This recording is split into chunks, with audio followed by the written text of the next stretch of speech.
We'll send it back to you. All right, Eric, thank you for that. President Trump delivers his first address to Congress, and there was a slight change in his tone. Joining us this morning to break down some of the biggest moments, political analyst Rick Epps. Rick, good morning. Morning, Charlotte. What do you think people in America should take away from the speech?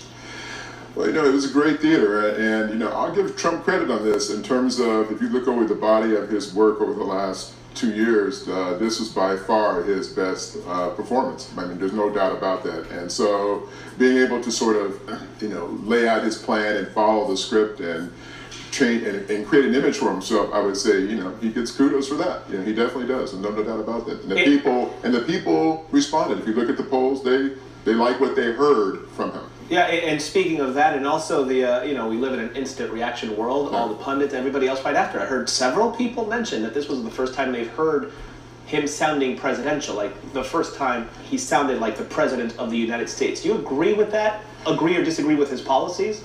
Well, it's interesting between the style and the substance, right? Sure. And obviously, when you look at some of the things he said, I mean, it was more almost like a State of the Union / inauguration speech in terms of he was trying to reset the meter. The issue that we're going to run into, especially looking at the policies, is one, to follow through. Like, it's one thing to say certain things and promise certain things and all these wonderful things and manipulate the numbers as some of these things were real and some of them are not. But the truth is, when you look at it, it really comes down to the fact that you have to work with Congress, you have to work with both sides of the aisle, and now it comes to the practice of implementation. And that's where it's going to get interesting for him, is whether he can actually pull off what he says he's actually going to pull off. Were you surprised, Rick, with his tone and demeanor? A little, but not too much. I had a feeling he was going to have to change his rhetoric a little bit because he's been so caustic toward the right, toward the left, and also toward, a lot of the issues that have been resonate with most of the American public. But in that, I would say that because of the way that he projected himself, people in America tend to buy into the words more than to the actuality of the issues. And I think that going forward, they're going to have to really watch carefully to see what he actually comes up with. On more than one occasion, there was a call for unity. They spoke to several Democratic leaders afterwards, and they said that that's all fine and dandy. Yeah. Senator Schumer specifically saying, you can make calls for unity, but when what you're laying out for the American people is still very much contentious and a contentious agenda, how do you make that unity reality?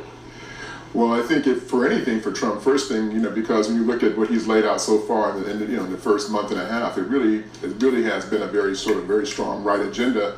And I think now what's going to have to happen, if he really means that, and I'm subject to question about this, is he's going to have to show the Democrats that he's willing to look at their issues and to sort of bend and compromise. And that hasn't been the case so far. But now we'll see if he really is true to his word. And this is where we have to do our homework and where the public has to do its homework when you look at these issues.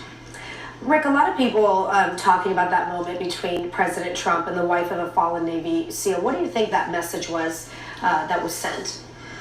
It's interesting. It's one of those things, being former military myself, it's one of those things where, it's going to touch everybody's emotionship. And certainly, when we think about and respect the wife of the fallen Navy SEAL. And this is one of those things where, when it touches an emotional nerve, it certainly touches our patriotic nerve. It was certainly a special moment.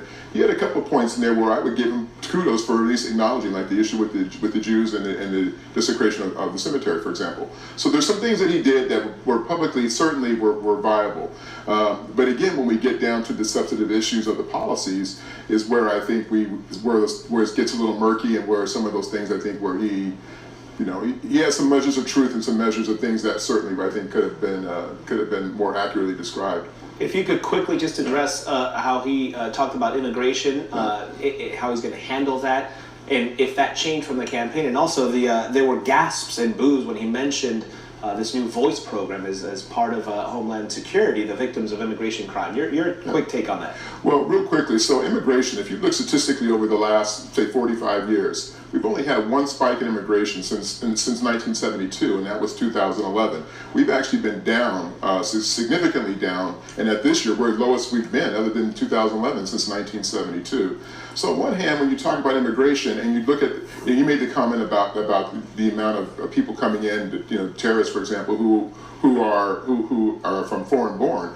And when you look at the real numbers, it really isn't that. It's about 50-50. So, you know, when I talk about the issue of immigration is one of those things where if you look at the real stats, immigration really has been way down, and the people and even the cost of what the of immigrants coming in the country versus what they actually spend is significantly different. So I mean, when you talk about it, it sounds wonderful to say you're going to protect America, you're going to protect security.